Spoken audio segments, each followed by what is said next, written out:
ఏం కావాలి? Gulab jam. Okay. Hi అందరికీ. ఈరోజు మనం గులాబ్ జామ్ ఎలా ప్రిపేర్ చేసుకోవాలో చూద్దాం. ముందుగా నేను ఇక్కడ ఒక ప్యాకెట్ గులాబ్ జామున్ మిక్స్ తీసుకున్నాను. ఇది కప్ కొలతతో అయితే ఒక 1 కప్ తీసుకున్నాను. దాంట్లో వచ్చేసి వేడి చేసి చల్లార్చుకున్న పాలతో నేను మిక్స్ చేస్తున్నాను. ముందు మిల్క్ వేసుకొని ఆ పిండిని మెత్తగా కలుపుకోవాలి. చపాతీ పిండిలా కాకుండా కొంచెం స్మూత్గా కలుపుకొని పక్కన పెట్టుకోవాలి.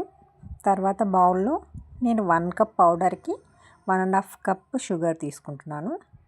షుగర్ ఎక్కువ తినే వాళ్ళైతే ఎక్కువగా వేసుకోవచ్చు. నాకు క్వాంటిటీ సరిపోతుంది కాబట్టి నేను ఇంత తీసుకున్నాను. 1.5 కప్కి 2 కప్స్ వాటర్ వేసుకున్నాను. షుగర్ సిరప్ ఎక్కువ కావాలనుకుంటే ఎక్కువ షుగర్ ఎక్కువ వాటర్ తీసుకోండి. ఇప్పుడు మనం కలిపి పక్కన పెట్టుకున్నాం కదా, ఈ పిండిని కొద్దిగా ఆయిల్ పక్కన వేసుకొని చేతికి పెట్టుకొని ఆయిల్ చిన్న చిన్న రౌండ్ బాల్స్లా చుట్టుకోవాలి. ఈలోగా ఇక్కడ మనం షుగర్ సిరప్ ప్రిపేర్ చేస్తున్నాం కదా, దాంట్లో ఒక ఇలాచీ దంచి వేసుకున్నాను మంచి ఫ్లేవర్ కోసం.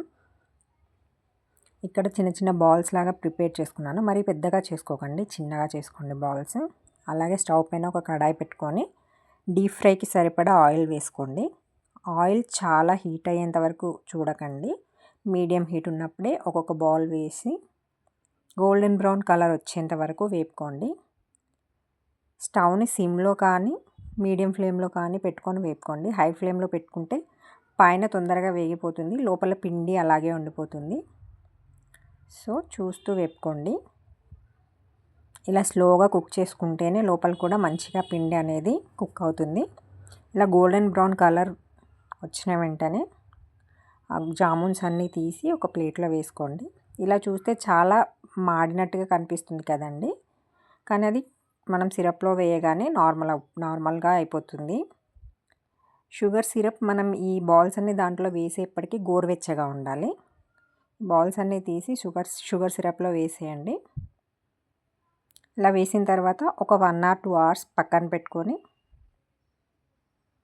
తినేయడమే.